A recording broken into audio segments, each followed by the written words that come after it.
Good morning. We are extremely pleased that you're here. It is good to come together for the purpose of co-creating. Do you agree? Yes. Co-creation at its best. You're knowing what you're wanting? Sort of. You like desire? We like it when you identify your desire and you're consciously aware of what it is. So the trick, it's not a trick, it's a skill. The skill is to have desire that you're not trampling with doubt. To have desire that you believe. That's just the best. A desire you don't believe, not so pleasant, is it? So it seems logical, well, I will just get rid of the desire. Not so much. Because once life has caused you to identify a desire, that's a strong momentum. And it really is, even though sometimes it doesn't feel like it, the path of least resistance to line up with the desire rather than to rail against it. What we want to encourage in these hours that we are together is an understanding of how you be in this universe. We want you to remember that you are source energy, mostly. Even though you're in this physical body, the non-physical part of you is still dominant. And as you are in this physical body, with source flowing to you and through you, you are continuing the eternal life that you are all about. So even when you don't know it, even when you feel bad, even when it feels like things aren't going well, source energy is flowing to you in the only way it can be described is an unconditional love. No matter what, this source energy, the same energy that creates worlds, flowing to you. But how you allow yourself to be in that energy, it's like a permeation of environment all around you of well-being and appreciation. But if for whatever reason you've decided to be mad at yourself or someone else, then you're not allowing, hear this, we've never said this to you before, you are not allowing in your moments of negative emotion the unconditional love to be reached by you because of the conditions that you are placing. Can you hear that? Only you can block the unconditional love with the conditions that you place. These are my conditions. I don't like that person very much. Or that didn't go well for me.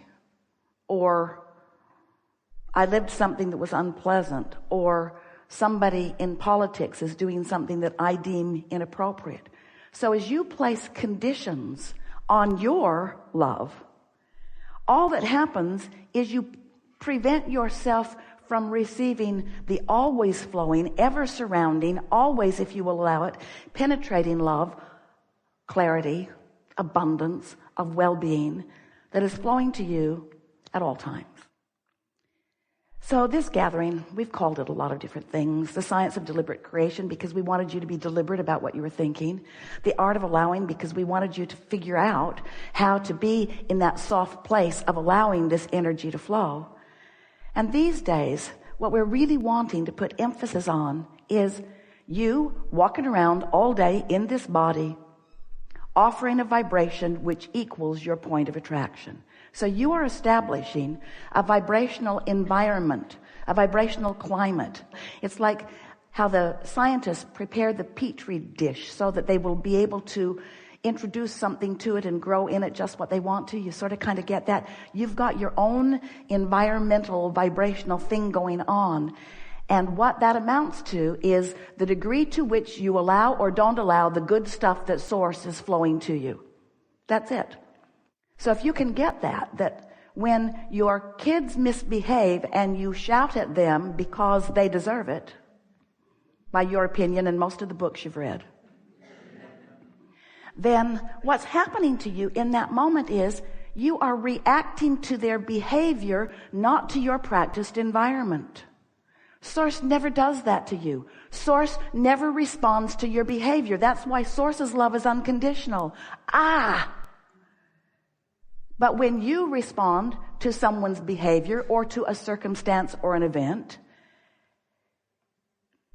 rather than to the practiced climate that you've established, that's when life gets kind of confusing, because that happens and you respond to it, and when you respond to it, it affects your climate. And when it affects your climate, it affects your point of attraction, so other things like it come to you, and then you start believing that this is just the way it is, because it shows itself to you that way over and over and over again. So why wouldn't you believe it? That's the way it is. They would consider you to be in denial, fabricating things, making things up. And we say, yeah, do that. Tell it the way you want it to be. Practice the environment. Create your vibrational reality. Create your vibrational climate. And then watch what comes. Esther remembers watching Groundhog Day the first time. Her father's birthday is on Groundhog Day, so Groundhog Day has always been fun in their family. Then the movie Groundhog Day came out. Have you seen it? If you're alive on this planet, you have. Where every day starts over again. And the guy just got better and better at navigating through the day as he remembered what happened yesterday and adjusted to it. And that's, in a very bulky sense, what we're encouraging you to understand about your vibrational climate. You've created the climate whether you know that you have or not, and everything that's coming to you is coming in response to your vibration, because that's the way this universe runs. Law of attraction says that which is likened to itself is drawn, and there's no law other than that law that is affecting your experience. You get what you are thinking about whether you want it or not. That's just the way it is. So what you've practiced to be your vibrational countenance relative to money, relative to relationships, relative to home or business or life, relative to every subject in the world, what you've practiced yourself into thought about equals your vibrational environment, and then the universe, the world, the people around you, the circumstances and events, they can only show you what you've created. So everything that comes to you isn't about what anybody else is doing. It's about what you've got going on vibrationally. And of course, we acknowledge what you've got going on vibrationally is a lot about what you're observing out there, because you're often letting what you're observing out there affect what you're doing here. But you don't have to. There's this momentum thing that happens, though. Once it gets going, it's just easier to let it go that way, because it's difficult to turn it around. So we want to talk about momentum. We want to talk about deciding how you want to feel. We want to show you how to get this vibrational climate around yourself in an attitude that you'll like what flows into it. Because when you're in this vibrational place that is in sync with who you really are, your emotions raise from pure satisfaction to true passion and enthusiasm for life. You feel clear and sure and interested in life. You feel fun. Your timing is good. You feel vitality. Everything about your world feels good to you once you deliberately prepare your vibrational environment to be the receiver of the things that it must receive, because law of attraction will not give to you something that you have not practiced. We always like to put this analogy in early in our conversations with you. Sometimes it is as if you are saying to us, Abraham, I've jumped out of an airplane and I don't have a parachute. Would you please advise me as what to do now?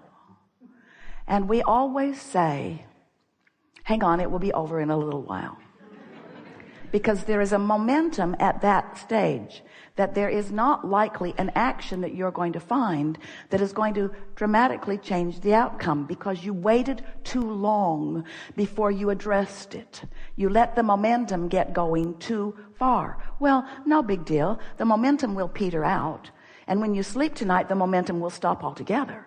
And in the morning when you awaken, you have the option of beginning your momentum in a way that creates a vibrational atmosphere that you will like what comes to it.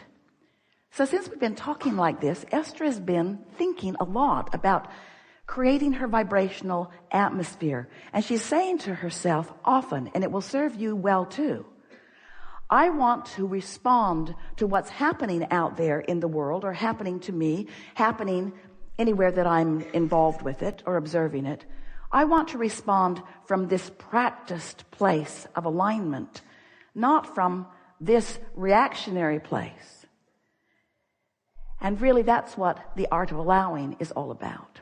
It's deciding how you want to feel. It's understanding that you are extensions of Source. It's understanding the way Source always bees with you. In fact, do you know that the only reason that you can even feel what you would call negative emotion, whether you call it fear or rage or embarrassment or anger, every negative emotion that you feel is only possible because you are feeling a way that the Source within you does not feel about the same subject. In other words, you're setting up a frequency that's different from the frequency of Source. So really what negative emotion is, here's the clearest way that we can ever explain it to you. Here you are standing in your world, in your body, in your beingness, and Source is surrounding you with well-being. And when you let yourself be the receiver of that well-being, of that clarity, of that love, of that appreciation, of that abundance, then you feel great. But when you start thinking thoughts that prevent it from coming, that's what negative emotion is. It's your resistance to the natural well-being, to the unconditional love, to the unconditional prosperity, to the unconditional clarity that is flowing your way all day, every day, if you will figure out some way to let it in. So that's what we want to help you do. Figure out ways to let it in. What do you want to talk about? You now know everything we know, and the rest of it is really up to just practicing it out there in the world. You just got to get out there, have an experience, and then acknowledge, oh, that experience matches the climate that I established. Do I want to adjust the climate, or did I like it? If you liked it, adjust nothing. If you didn't like it, adjust it. Got to be asking how? We'll talk about it all day. We've enjoyed this interaction more than you have. Because we're already down the road into the clarity that you are in the process of discovering. It's exhilarating to us to play with you in this way. You are a unique and magnificent collection of consciousness. Oh, never been a day like this. Never been moving forward like this. Never been alignment like this. Those of you here in the room and all around the world, you are on the leading edge of creation. Most important, you have discovered today what alignment feels like unconditionally. That is the key, isn't it? Don't let the conditions that have been created by past momentum be the perpetuating factor in the momentum that's coming. You get to make new decisions in every day. You get to decide who you are now. You get to control the course of your experience, but before you can control the course of your experience, you have to gain mastery over the vibration between your desires and your beliefs. And today, over and over and over again, you found the peace in that, haven't you? So chill out, be easier, get more general, soothe yourself more and others. And if you've got somebody in your life that's hard to soothe, leave them alone. Do not sacrifice your well-being by trying to soothe the unsoothable. Because eventually, if you don't try to soothe the unsoothable, if you soothe yourself, eventually you'll be so soothed, no one will be unsoothable for you. No one will cause wobble in your vibration when your vibration is really secure. But until it is, don't let their wobble make you wobble. There is great love here for you. And as always, we remain happily, eternally, stubbornly in your vortex.